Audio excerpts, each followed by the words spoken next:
And in tonight's sport, as Rob Howley assesses the injury count ahead of the England game, Eddie Jones asks his players to explain why the English are petrified of playing Wales in Cardiff.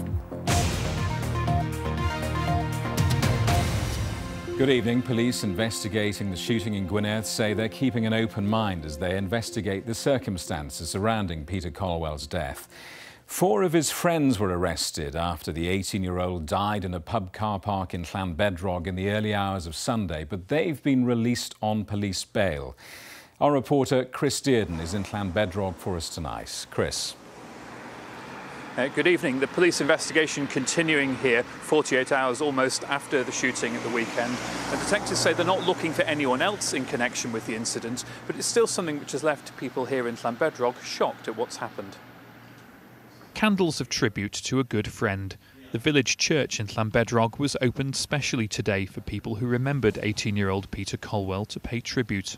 We started the day with some prayers for Peter and also for his family and his friends this morning here, and I've left the church open all day. 4 or 5 of his own personal friends have come and they've lit candles and poignantly have picked up a feather from the place where he died and wanted to place the feather somewhere of some significance and have brought them here.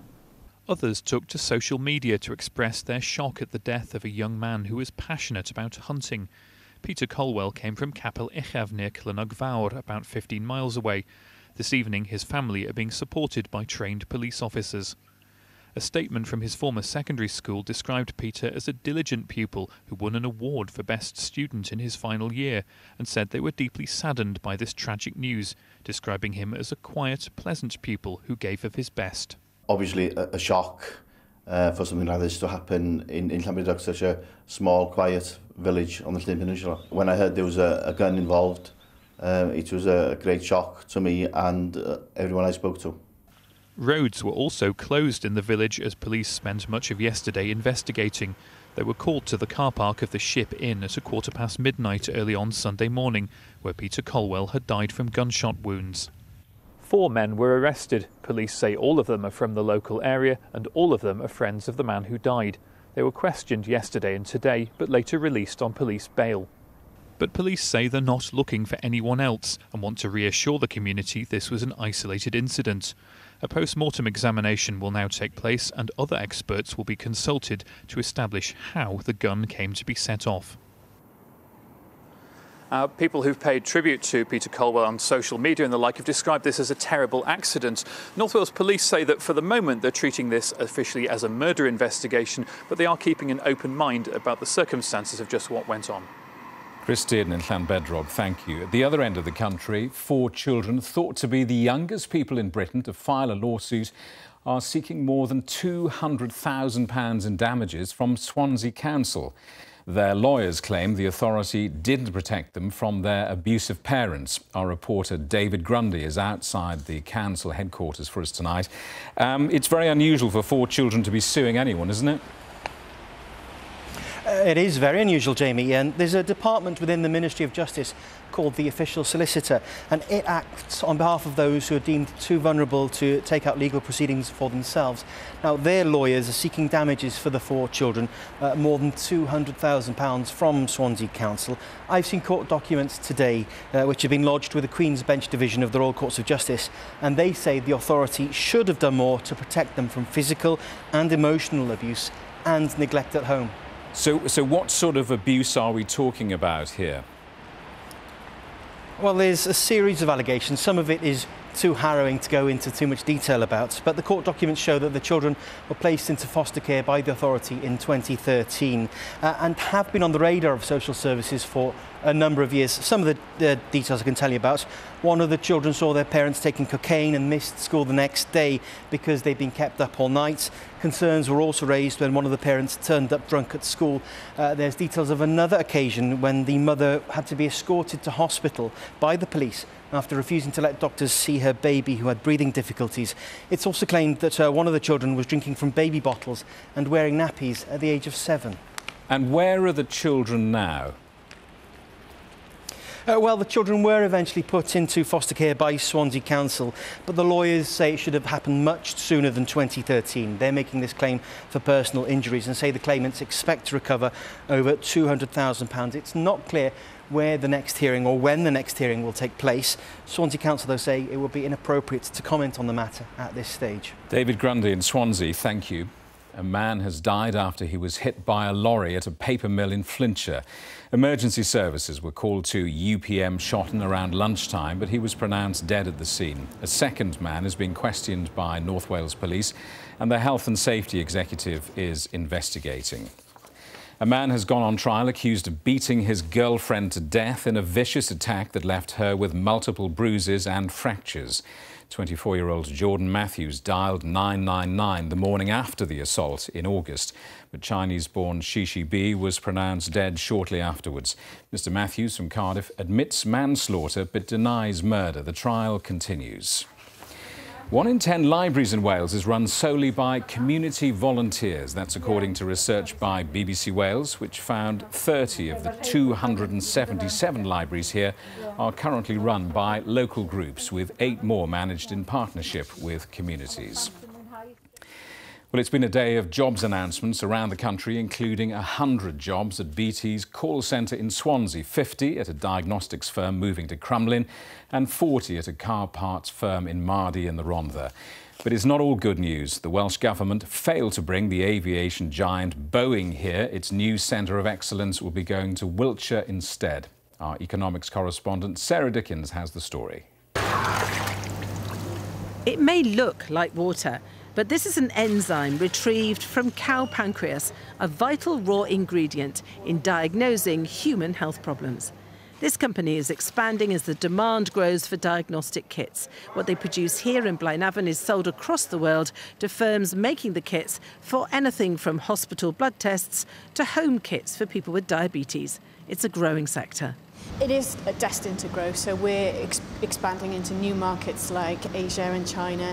They're highly skilled manufacturing jobs, typically people with a scientific degree, and it takes us quite a long time to train those people. This site has been here since 1974 and is full to capacity. What this investment is enabling is 3 sites, including this one, to be brought together in Crumlin at a new facility. There'll be 300 workers there, 50 of them are new jobs.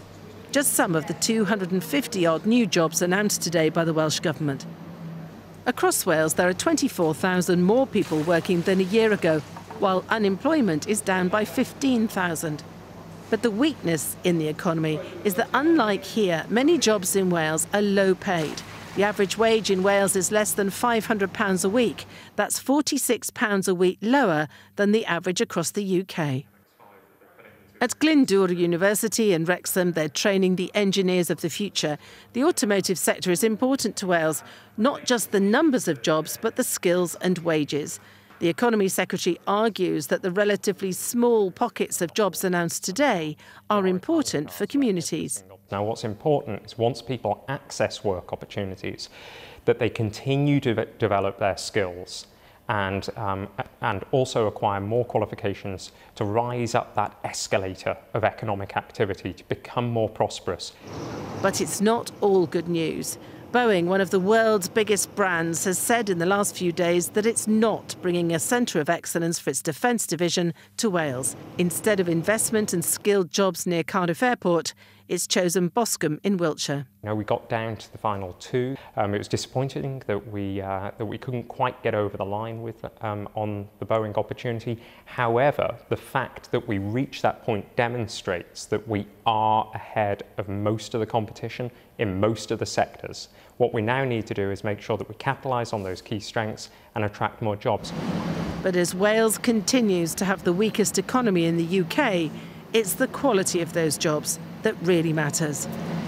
Sarah Dickens reporting. You're watching Wales Today from the BBC. Much more to come before 7 o'clock.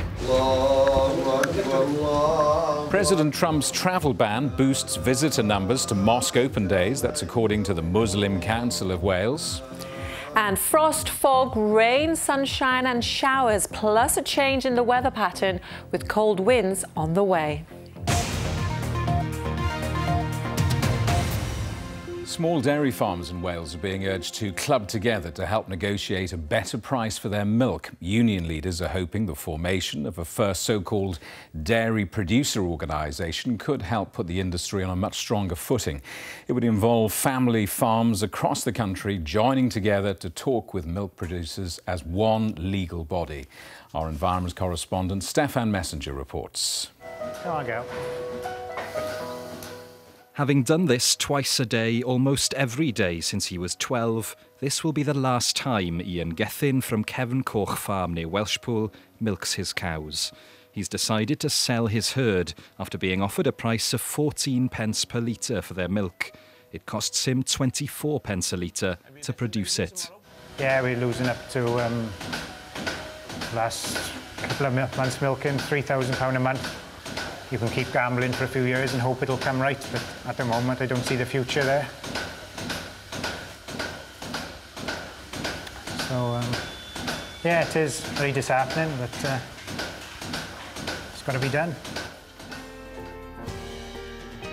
Later at the livestock auction where Ian's cows are sold, it becomes clear that his story is a familiar one throughout rural Wales. I'm in my 42nd year of work. This is the worst period I have seen in my working life. Not only for the milk producers, but the hundreds of people that hang on a cow's tail. Yeah. And there's hundreds of us. Yeah. You know, it's affected everybody. There's no doubting that the dairy farming industry in Wales is in difficulty, some would say in crisis. Over the last 15 years, the number of farmers who choose this way of life, milking cows for a living, has halved. And it works out at around 3 farmers just giving up every month. At the mercy of volatile global markets, squeezed both by big milk processors and supermarkets, does the small family dairy farm have a future? Farming leaders say yes, but it could involve them having to club together. They've established a working group to investigate the possibility of setting up a so-called dairy producer organisation in Wales. The focus would be on streamlining the process of selling milk to dairies, with a more efficient system meaning a better price for the farmers. DPOs are common in Europe, especially in Germany, but there are only 2 in the UK so far. It's a far more professional means of operating. At presently, we deal on an individual basis with the processor. And I think long term, we are far stronger if we speak as one voice. It could be tricky, though, to get farmers to sign up. Previous attempts at collaborative working have had mixed results. There would be no guarantee either that processors would agree to work with this new body. Though it could take years yet to formally establish a first DPO in Wales, the unions are now raising awareness amongst farmers about the possibility. For Ian and others like him, though, it's already too late. And you can see much more on this story tonight here on BBC One Wales in Gareth Wyn-Jones, Milkman, at 8:30. So we've heard about the issues facing dairy farmers in rural Wales, but what about life beyond the farm gate in the wider countryside? Well, one Assembly member thinks a plan is needed to boost the economy of areas away from our main towns and cities. And with Brexit on the horizon, Labour's Eluned Morgan says we need to prepare the countryside for the future. Here's Teleri Glyn-Jones. This is the house. So here we have the kitchen and we have the living area. Homes for the Future, a solar-powered village of affordable homes in North Pembrokeshire, built by energy entrepreneur Glenn Peters. What we have here today is we've created 6 houses that are for affordable housing, and the people who live in these houses will have 2 benefits. They'll obviously be nice and warm for not a lot of money, but they'll also be able to share in things like an electric car powered again by the sun. The building work is still ongoing here, and it's investments like these that the Assembly member for Mid and West Wales hopes to encourage. There's nothing new about politicians trying to find new ways of boosting the Welsh economy, but it's our rural economy on the table here. Eluned Morgan says after Brexit, this is a critical time for the countryside, and she's brought leaders in business together to try and come up with a dedicated economic development plan for rural Wales. There are economic development plans which are relevant for cities, the city region of Cardiff and Swansea, and our case really is that those are not relevant or appropriate for a rural environment, and we need our own specific plan for economic development in rural Wales. But what needs to be done? Infrastructure, an ageing population, low-paid jobs and connectivity. These aren't problems peculiar to rural areas, but they do present particular difficulties. Bringing kind of good connectivity, broadband and mobile, to many parts of rural Wales is challenging. The geography and topography of Wales poses particular challenges for both. And you have people today, they expect to be able to use kind of their mobile devices wherever they are, at home, on the move, at work. Rural communities have benefited from significant levels of EU funding up until now. The Welsh Government's own Rural Development Programme relies on EU money, and it's unclear if that level of investment will continue after Brexit. However, some hope the private sector will take more responsibility. We as private citizens can't just sit back and expect a government to do the whole thing. So I thought that was quite a positive idea. The Welsh Government say they're refreshing their economic priorities and they'll ensure rural interests are protected and feature strongly as Wales works towards a future outside the EU. The group of business leaders will present the plan in April. President Trump's American travel ban continues to make headlines around the world, and according to the Muslim Council of Wales, it was also the reason more visitors than predicted came to open days at mosques around the country over the weekend. 8 mosques took part and threw open their doors to some 2,000 visitors. Caroline Evans reports. You're most welcome. This is, of course, Al-Manar Centre. And this is an exhibition that we carry out several times throughout the year in collaboration with other mosques in Wales and also across the UK as well. This mosque in Cardiff was just one of those opening its doors to the public yesterday. Those hosting the event told me interest has grown this year, a reaction they believe to the current political climate. We think at the time and age that we live in, with the Trump era and Brexit era, I think mosques like ours needs to outreach more than any time in the past to the larger society. And we are really happy to see this attendance from our community. We love that, and we hope that they will learn more about us, and we learn more about them as we engage in the talks that while they are watching our exhibits. For some, it was curiosity. For others, solidarity, which brought them here. Never been in a mosque before, so I thought I should come along and see what it's all about. I think it's about breaking down. It's kind of like rather imaginary barriers that people erect, and I think being welcomed here by people like Mel is fantastic for the community. I've seen all these men going in and thought, wonder what it's like. So now I'm in and having a fantastic welcome. As well as the henna, women were invited upstairs to discuss and try on the much-talked-of hijab. When I go to a room, first of all, I'm like, oh my gosh, it's so warm, and then you kind of adjust. I feel like, it's about modesty. A common misconception is that, it's forced upon people, that we have to wear it based on, being told by men and, people get told we're oppressed. But really, I feel like when I put it on, I'm doing it for me. Downstairs among the exhibits, Ali told me they welcome debate. The mosque is open, the doors are open, our hearts are open, and we genuinely want to engage, not just with people who have an interest about Islam from a theological perspective, but also those who wish to challenge and critique, and they have matters that they feel reserved about. We want people to feel confident enough to give us an opportunity to speak on behalf of ourselves and to convey what we believe to be a very fair and just message. The number of people attending the events is being viewed as a great success by the organisers, who say they want to build on the relationships they're establishing with the wider community. Caroline Evans reporting. Six Nations rugby and football in tonight's sport. Here's Claire. Jamie, thank you. Hello, good evening. Wales are assessing injuries to Dan Biggar and George North ahead of their match against England on Saturday. Interim coach Rob Howley said he was very happy with the performance in Rome, but knows another level is required if they're to overturn the reigning Six Nations champions. Eddie Jones, meanwhile, has demanded to know why his players have such a poor record in Cardiff. Thomas David reports. George North's right thigh, Dan Biggar's ribs, both are being assessed tonight, but the extent of their injuries won't be known until Wednesday. This former player says Wales will want to opt for continuity. but personnel changes may be forced upon them. I think it would be a little bit of a blow for Rob Howley. I think Rob would like to see him again. To be fair, Sam Davis, I thought, showed some nice touches when he came on, and I've played with a lot of guys who had some fantastic Welsh careers from an opportunity because of an injury to another player. The 23-year-old fly half's composure caught the eye. On as a substitute, he showed a calmness far beyond his years to help set up 2 second-half tries. But is it too early to hand him his first start for Wales? I think he showed in the autumn that he's ready to start. We'll have to wait and see how Dan comes out of his rib, really, and he's come on, he's done really well, and which puts pressure on coaches in terms of selection.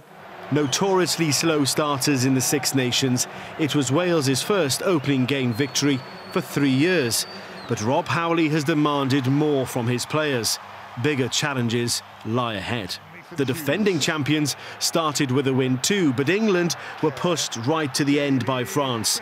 They weren't at their best, neither were they at their strongest, but they will head to Wales aiming to extend a winning run to 16 games. They know they've got a vast improvement to make, and they're capable of doing that. Wales, I think, are in a similar boat. They were very rusty, but they know, on their day, if they play as well as they can, there'll be a big enough challenge for England for sure. England's record here is horrendous. Past players have been petrified when playing at the Principality Stadium. That's the view of England's head coach, Eddie Jones. He says he'll work hard to resolve any issues this week. England have won just 2 of their last 7 games here in the Welsh capital, and Eddie Jones is more than familiar with his side's record here. 60% of the tests have been won by Wales. Only 40% have been won by England. So obviously mentally there's things that go on. Maybe it's something to do crossing, what is it, Fen River? Severn River, yeah, whatever it is.